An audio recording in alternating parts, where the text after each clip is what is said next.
Hi guys!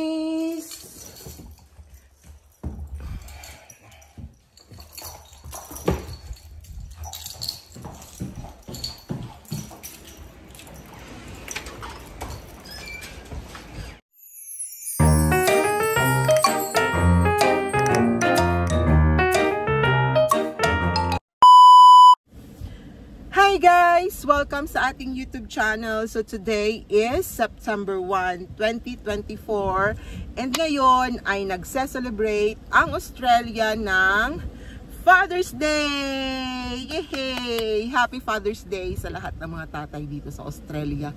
And of course, sa aking pinakamabait na husband, Happy Father's Day, Doy. I love you very much. We love you and we really appreciate everything na ginagawa mo para sa ating pamilya.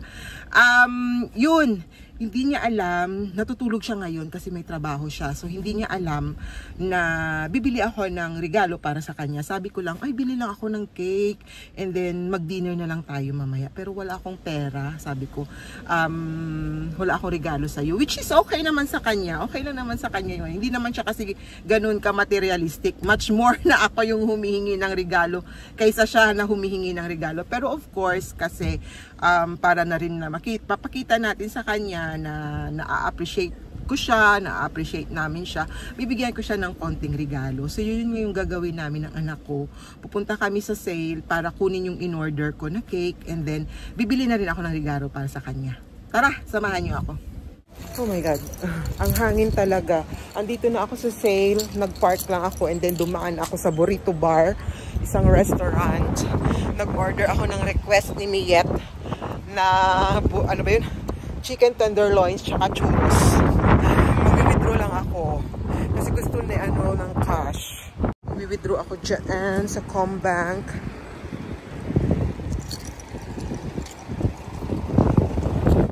So pupunta tayo ngayon sa Chemist Warehouse. Titingin ako ng mga perfume na pwede kong mabigay kay Joed. Grabe talaga yung hangin. Grabe.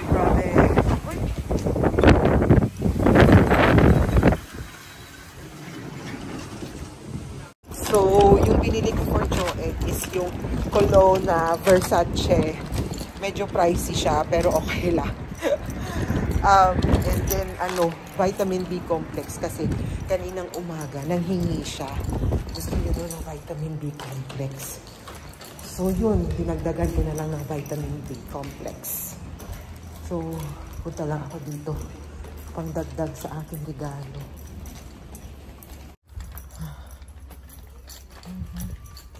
Ano ba yan? Father's Day. Meron na ako mga ganyan sa kanya. Bili lang ako ng box na pwede kong paglagyan ng aking regalo. Yan ba? Ayoko niyan. Yun yung mga boxes na maliliit doon. Yun na lang. Yan. Magkano kaya to? Ayan mga boxes. Ayan. Lagyan ko lang ng aking maliit na hamper.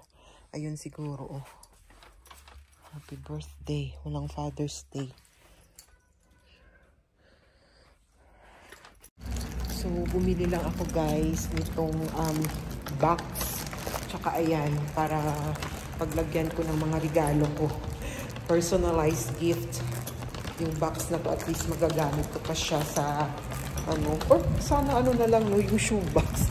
Pero okay na lang din. Ito na lang. So, babalik na ako doon sa Gippsland Center kasi kukunin ko na yung in-order ko na food at saka dadaan pa ako. Kukunin ko pa yung in-order ko na whiskey. Para kay Joed. My hands is so full. Ako, meron na akong cash para sa aking cake. Meron na akong box para sa aking gift. And, daanan ko lang yung whiskey. I don't know if magkasya yung whiskey dito. Pero, tingnan na natin. Ilagay ko po sa sasakyan. Ayan na siya. Nakuha ko na yung order ni Miet na food. And then pupunta lang ako, tingnan ko si Angela kasi meron siyang work ngayon dito sa loob ng ng mall na to. So since yesterday pa yung work niya, every weekend siya nag-work. May in-order na ano ba to? Milk tea ata si Miet sa kanya, so dadaanan ko and babayaran. Si ating dyan, pero nahiya akong video siya kasi mayroon siyang kasama. And here's your burritos. Okay, let's go.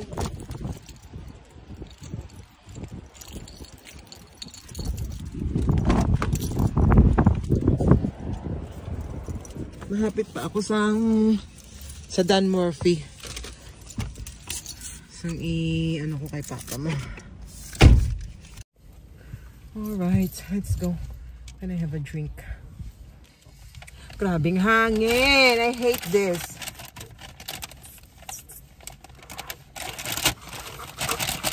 Ano ni? Dami lang.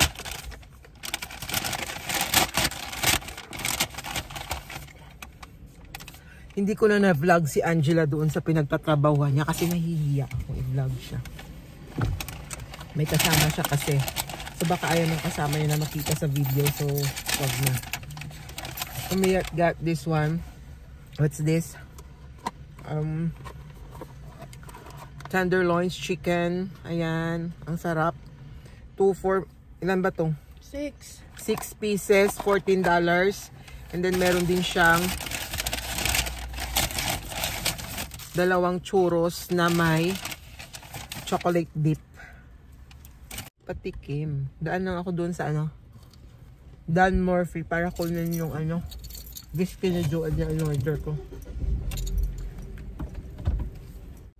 Magpapagasolina pa sana pala ako kasi bukas, I don't know if abot pa to yung gasolina ko for may travel papuntang Burnsdale.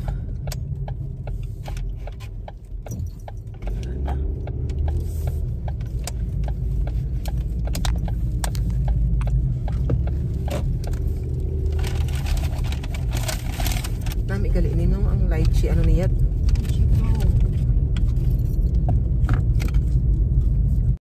Nakapag na rin ako, nakapag-book na ako na ano pa bang mga kailangan ko. So pag uwi mamaya sa bahay, tatapusin ko lang yung paglilinis ko ng bahay and then ipe-prepare ko na yung mga kailangan ko for tomorrow sa aking placement. So ayan, andito na ako sa Dan Murphy's. Kunin ko lang yung order ko.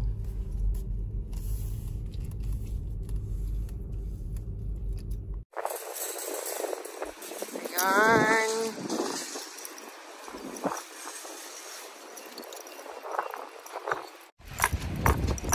Ayan na siya guys. Nakuha ko na. Madali lang kasi sasabihan ka nila na ready na i-pick up yung order mo. Then pupunta ka lang ng counter. And nandun na yung order mo. Makita ko sa inyo kung anong mga ibibigay ko kay Joette. Ayan. Teka lang. This is, nakagastos naman ako ng more than 10,000 pesos for today's celebration, Father's Day. So ito yung regalo ko sa kanya. Mamaya ko na ito ipapakita sa inyo. Yung first one, yung binili ko sa chemist. Ayan. Click and collect. So, yung gagawin mo lang is mag-order ka lang online and then babayaran mo and then ipaprompt ka nila na ready na yung order mo to be picked up. So, yung in-order ko sa chemist is para at least, di ba, makasave ako ng time sa pagpila, sa pagpili kung ano pa yung bibilhin ko for him. So, ito, mamaya na to. Ito unahin natin. Kasi kanina, wala talaga to sa plano ko na bibilihan siya nito. Pero sabi kasi ni Joed na gusto niya daw ng vitamin B complex kasi daw nananakit na yung katawan niya. So gusto niya ng B complex. So while sabi ko sige nga, bilhan ko na lang siya ng B complex. Pangdagdag na lang din doon sa hamper na gagawin ko. And then ito, yung fresh fragrance deodorant body spray. Wala lang, parang nagandahan lang ako sa amoy niya. Curious lang ako kung gaano siya kabango. So, pang-add na lang din. And then, ito. Versace on the floor. Ayan. So, Versace na perfume. So, ayan ha. The other one, ito. Teka lang, bakit? Pag ganun. Ito ang ganda. Alam mo, last time, nung birthday niya, niregaluhan ko siya ng Blue Label ba yun? Blue Label na Johnny Walker. So, nasa 200 something din yun. 280 ata or 290. So, ngayon, dahil wala akong masyadong pera, half nung 200 plus, ito is $120. Yeah, chara! Ayan, Doy. Oh, happy Father's Day, Doy!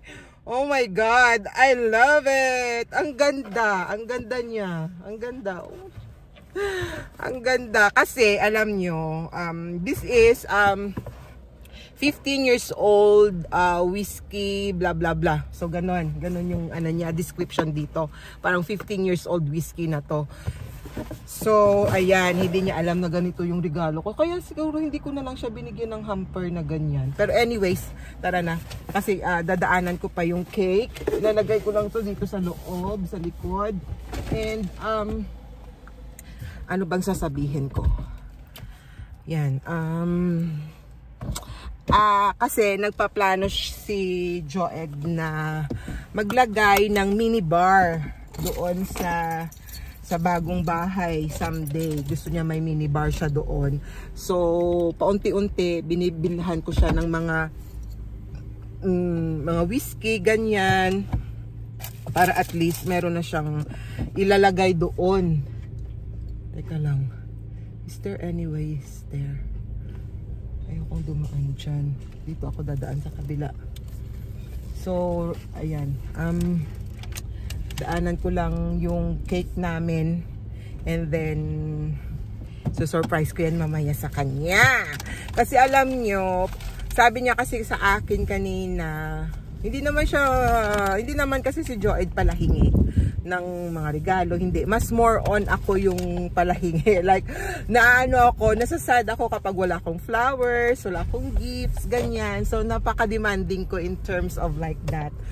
So, sabi niya, gusto niya lang daw ng ng B-complex. So, yun lang talaga yung niya, B-complex. So, yun, sabi ko, sige nga, bilhan ko na lang siya ng gift. Kasi, ano naman siya eh. Marami na siyang kasing nabigay sa akin na mga like itong sasakyan, binili niya. Tapos, wala namang okasyon nun. So, binili niya, hindi ko pa siya nga nabayaran. So, parang utang na walang bayad to. Tapos, basta ang dami niyang binibigay sa akin. So, parang na-appreciate ko na lang din yun. Gaya mo ko na biyet. Ano na bing churros nga na biyet.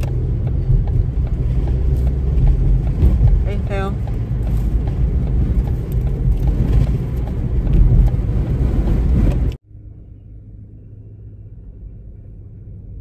So ayan, dumaan ako dito guys sa bahay ng isa ding Pinay na nagpapa-order ng cake, gumagawa ng cake. Ang sarap ng mga cakes niya, talaga, promise. So sa loob din ng dairy farm yung kanilang bahay. Tingnan niyo yan dyan. Tubig dyan. And then yung mga baka naglalakad dyan. Tingnan yan. Ayan. Oh.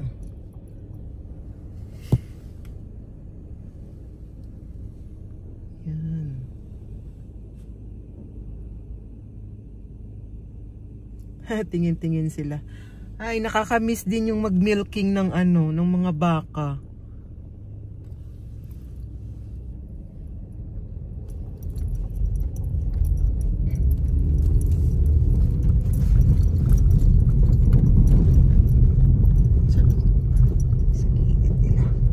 And then yung cake na in-order ko is yan.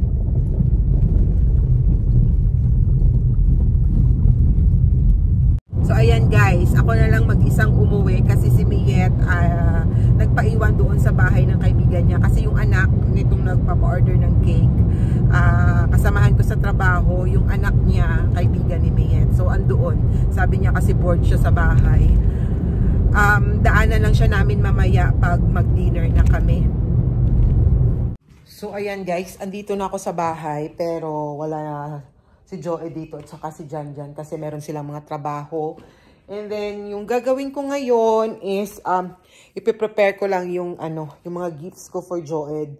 Ilalagay ko lang dito para mamaya pagdating niya ay makikita niya.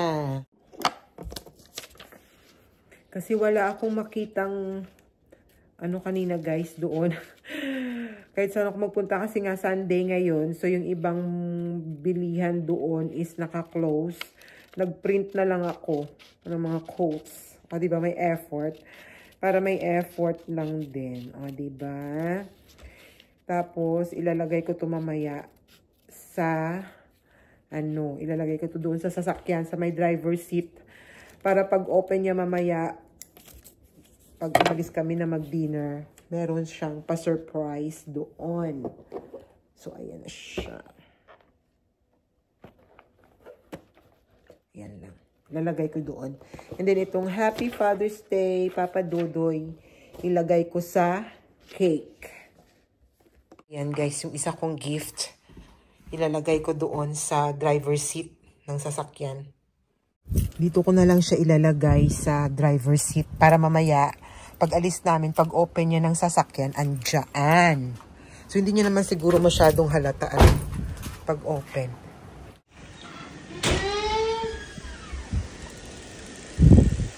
Happy Father's Day!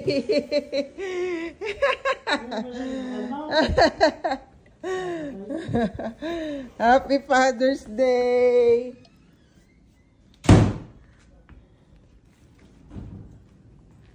Day!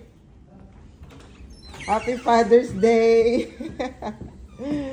Kape na yun! May note. May note pala. Oh. Nature's way. Ano namin isa? XO.